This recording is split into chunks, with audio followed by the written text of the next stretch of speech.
I read a book. You read a book? Hey! He read a book! Shut up.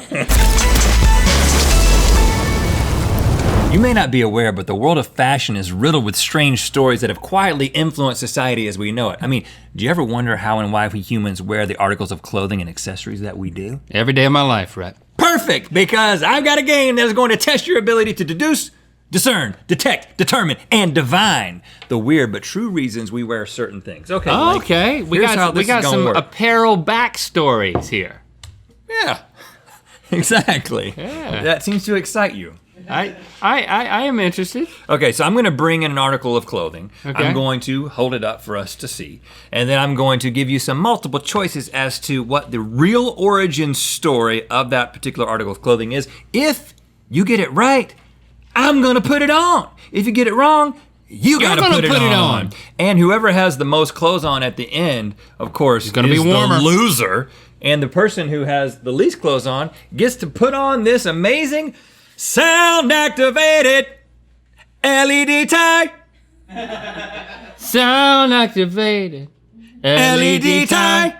The origin story of this is that one of the interns got drunk and bought it on Amazon. Okay. First I item. would love to add that to my tie collection. What's the first? Oh, high heels. Recognize these? Why don't you hold them? Okay.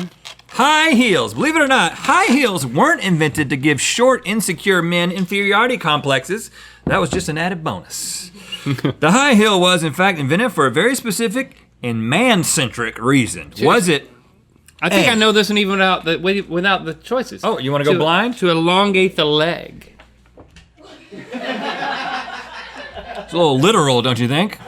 Oh. How about I give you the real choices? Oh. A, to help hog wranglers keep their footing in the mud. What? B, to help Renaissance era clergymen feel closer to God. C, to help horseback riders stay in their stirrups. D, to give ogres something to pick their teeth after they eat annoying singing princesses. You know the type. So high heels were first worn by men, is what you're saying? Yeah, that's what I said at the beginning. Well, that's the spirit. I think it's to help horseback riders stay in their stirrups, and I know they looked exactly like this. Horseback riders? Yeah, horseback riders. That's right. That's right, Link.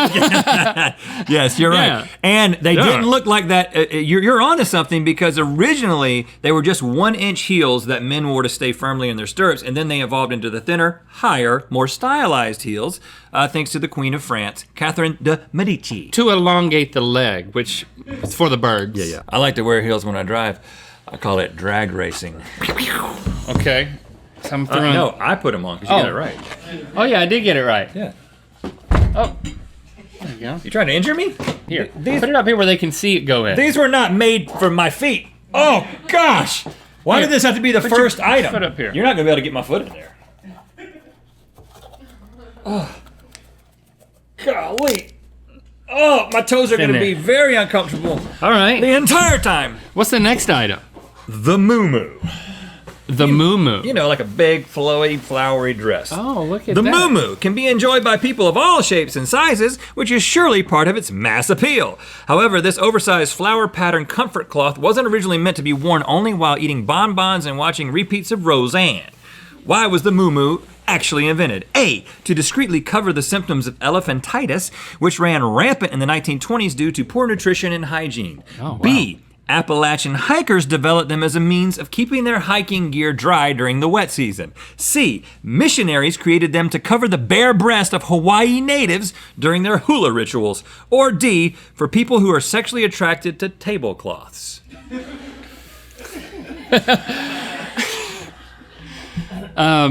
I read a book. You read a book? Hey!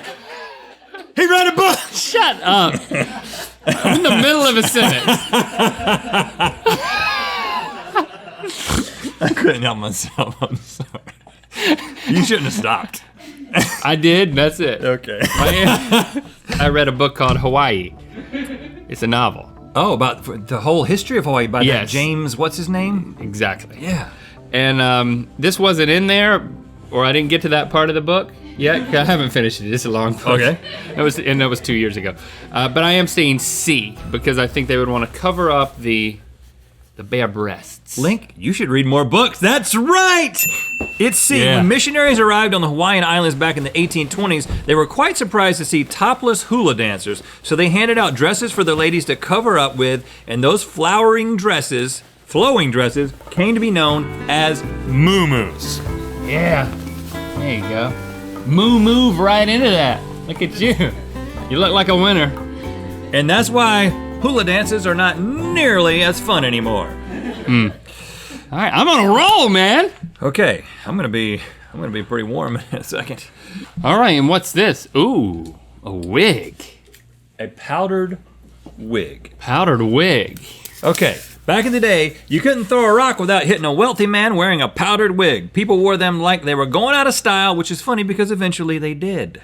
But why did they start wearing said powdered wig in the first place? A, because government officials profited from the sale of horsehair, so they started the wig trend to line their own pockets. Okay. B, because a syphilis epidemic was causing men to go bald and develop nasty head sores, so the wigs were invented as a STD cover-up. C, because King George II was so embarrassed about his increasing hair loss that he subtly introduced the wigs as a symbol of power. Or D, because human hair wasn't invented until the 1970s. You know, Rhett, not only do I read books, What else do you do? parts of them, I also study STDs. Oh, really? No, but I've heard this, that it's a syphilis thing. I actually know this. So the answer is B, because the syphilis epidemic was causing men to go bald. What happened to you? Books, STDs. What did you have It's a total package. What did you have for breakfast? Because you need to do it every single morning. Because Link, you are right. Yes, Yeah. it was an STD cover-up. The wigs used to hide syphilis-induced baldness. In fact, the scent of the wig powder was used to hide the funky smells coming from the STD head sores. Unrelated question: have you ever considered a mouth wig? It's not an STD. Well, I guess it could be. You're looking great. Oh, goodness. Feeling great too. And now, the leotard. Oh, good. You gonna put this on over the other stuff? I'm gonna try.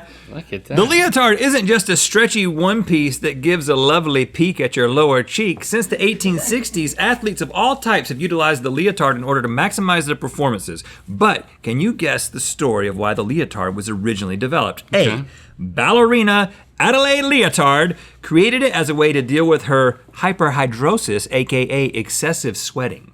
B, trapezist Jules Leotard created it to show off his big bulging muscles. C, gymnast Philip Leotard created it after his gymnastics pants caused him to slip off the balance beam and dislocate his shoulder. Or D, rapper Lil Leotard created it to steal the show at the Grammys.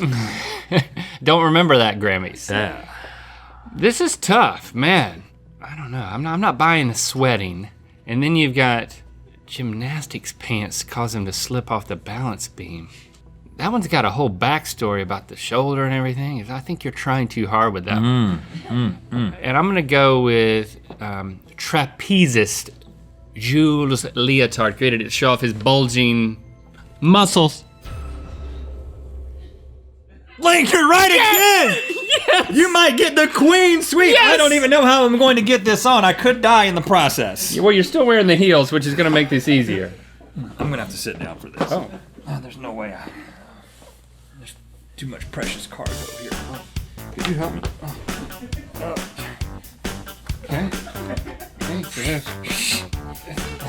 Okay, taking the heels off. Nope, that's not how the game works. Do you still need my help at this point? Because I don't think you do. Ever put a leotard over a muumuu? You should try it. All right. There you go. The key is to get the muumuu to still. Look at you. I feel great.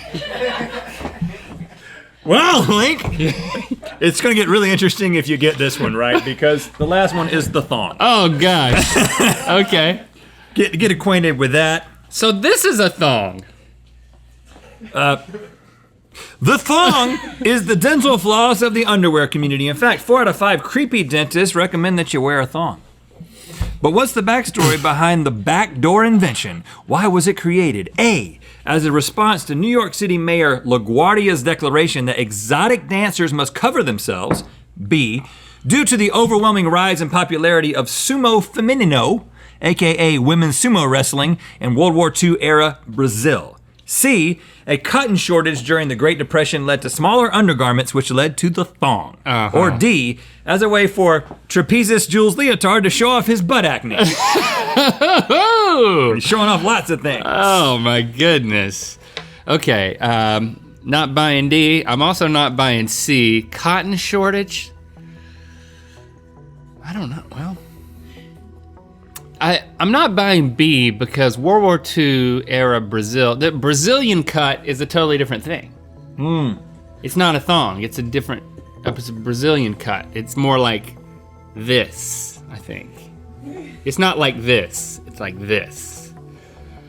So now I'm down to LaGuardia trying to cover exotic dancers. That is my answer, A.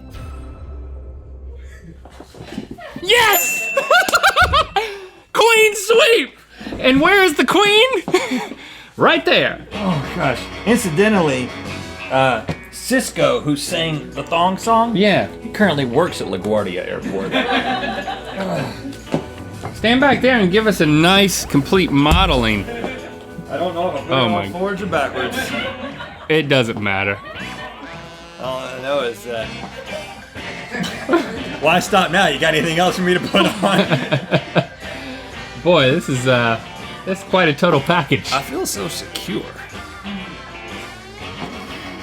Congratulations. Oh, Link. You get the tie. Oh yeah, that's right. Can you figure it out? Yeah, put it on there. Look at that. You know what? On second thought, this wig's getting a little hot. I think I'm going to take this off. Thanks for liking, commenting, and subscribing. You know what time it is.